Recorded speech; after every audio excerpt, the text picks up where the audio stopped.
Mr. Yermak, thank you so much for taking the time. We do appreciate it. I just want to start a little bit about the President Zelenskyy. Obviously, he's become a major figure in the world today. He's become a hero to so many people that love freedom around the world.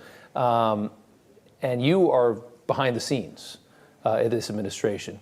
Tell us how you became the chief of staff in this presidency. You know, maybe because for me it's most important to have the results of my job, of the results of the whole office of the president, because I'm a manager of the presidents, and all the people who work in the office of presidents, the main goals it's to do everything to help presidents in his activity, in his per day working. The first, then Mr. Zelenskyy started be a president. I started be the aide of the presidents, and practically 1 year I worked as an aide. And then the president decided and appointed me as a chief of staff. How long have you known him? I know him more than 10 years. More than 10 years. Did you see, I mean, when you met him, you guys started this process working towards this, winning an election. Could you have ever imagined you guys would be in a position like this? And were you aware that he had this strength and resolve inside of him to be a leader like this during a war? Yes, because he's a friend, and I have the honor to say that he's my friend. I can say that I know who is Mr. Zelenskyy, that he is a brave, he is intelligent, he is smart. He loves so much Ukraine, and he is a real patriot of our country, and he is a leader. And because the people who has voted him, more than 73% of the Ukrainian population, was right. And of course, unfortunately, the many people found and recognized him as a leader, not just of Ukraine, of all free world. Unfortunately, it's happened after this terrible war. But for me, it's not was surprised. I'm absolutely be sure, and just some times ago, I said in some interview to Ukrainian media that I absolutely sure that our presidents will be the leader as minimum of the Europe and as maximum of the one of the most important leaders of the world. Some people in Ukrainian policy criticized me and be not believe in it. It was tried to joke about it, but now maybe for me it will be interesting to look to the eyes of these people and ask what you can say today. Interesting. You're dealing with nations in Europe. You're dealing with the whole world right now in fighting this war in some way or another. Are there nations in Europe, in the EU, near here that you would say are not doing enough? Nations that are close to this war geographically that you wish were doing more? You know, the fact that this war is continuing, it's the answer that it's not enough. It's not enough this support and the help, which we very appreciated. I think it's historical moment that so many countries, so many, as what is the most important, so many people and so many societies in the world united around the Ukraine and support my country. But of course, we need more weapons, we need more sanctions, we need more help. And if you ask me why, and why some people, for example, in the United States, have to be carried out about what happened in Ukraine. And I'm very happy that today, I think maybe is the first time in the history, ordinary Americans, and we are very appreciated. And I'd like to use this opportunity to say a very big thank you for Americans, because the American society, we know, very support Ukraine. and very carry out what happened here about everything which happened in this terrible war. But my answer will be following, because the aggressors, the appetite of the aggressors, high up very quick. And if we not stop the Russia here, if Ukraine not win, they go forward. Right. And it's very quickly, this war will be in another territories. Today, Ukraine is front line. Ukraine defend not just Ukraine. We defend the freedom of all the world, the democracy. And of course, this is historical and very huge financial aids, military aids, which we receiving from United States. It's a great. But the people in United States have to know that this huge money, it's not from their pockets and just to support some country which in the distance of 1,000 kilometers. It's because their life, it's still the same. Ukraine today fighting. Because, you know, today, especially in Donbass, we have terrible battles. Right. It's not stopping 24 hours.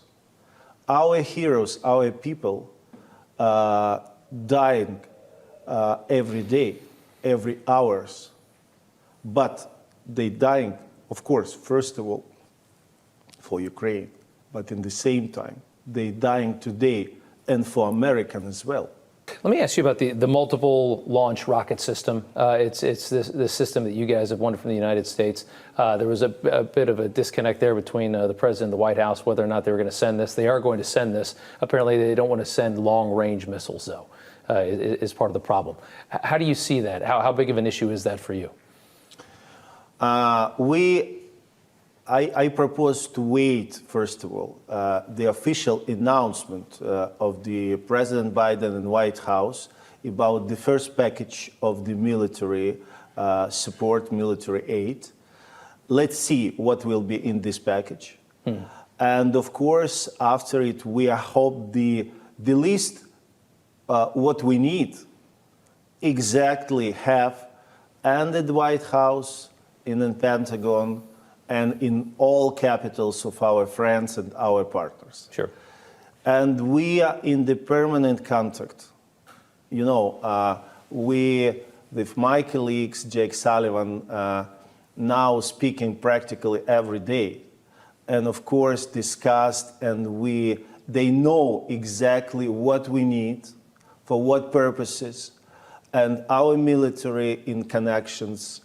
I hope that I have not any hesitation and any feelings that President Biden, Congress, both parties, the politicals of the high-level politicals in the United States have some hesitations about the help of Ukraine. And once again, I can repeat, now we received historical, this 40 billions of the financial support for which voted both parties in Congress. I think it's the strongest signal, attitude of American society for this war. Right. And we are absolutely sure that Americans in our side, and they really wanted that Ukraine win. Yeah. And this is very important, because now I think that the phrase of my president, which he repeated from the very beginning of this invasion and war, that victory of Ukraine will be victory and of our partners, our friends, and of course of United States. You think this is a much stronger nation than many of the nations that are currently in NATO? Absolutely. Yeah. Absolutely. And today but the problem is the other, what else is required of that? The problem is the corruption in this country, which you guys are working to fix. You know, these old images of Ukraine, all these narratives which were listened long period of time, I think now, after this war, a lot of things change. Right. And it's maybe, I'm sure that it's time to change all this imagination, all this thinking about Ukraine. Then a lot of people today coming to us, especially in this moment, they absolutely have another feelings, see our people, see how these people fighting for the country. In what? Because we can see absolutely repeat of the Second World War. I think now all this conversation about corruptions, yes, the President Zelenskyy is the first president who is really started to do real reforms. Right. As why it was so difficult, because he coming to the power because he want to change the country. But at the same time, it's absolute, I mean, not agree totally. And our people never accept back to everything which was before this war. Sometimes the people close by these phrases about totally corrupted. Maybe you can say which country in the world have 0% of the corruption? Not a single one. It's not true that Ukraine, it's a very corrupted country. Yes, we need to make some reforms, but because we decided ourselves that we want to change, we want to make the life of our people more successful. Yes, we continue to do after this war, of course, we continue to do judicial reforms, but only because we ourselves feel that it's necessary. The end of this war, potentially negotiating with Vladimir Putin, is that possible? How does this conflict end? You know, in world history, each war finished by some negotiations. Right. But it depends your position. You know that we never go for the compromise, not with our independence, not with our sovereignty, not with our territorial integrity. But of course, it's necessary to stop this war. Ukraine have to be in the strong position. Thank you, sir, very Thank much you. for the time. We appreciate Thank it. you. Mr. Yermak, we Thank you. appreciate it. Thank you.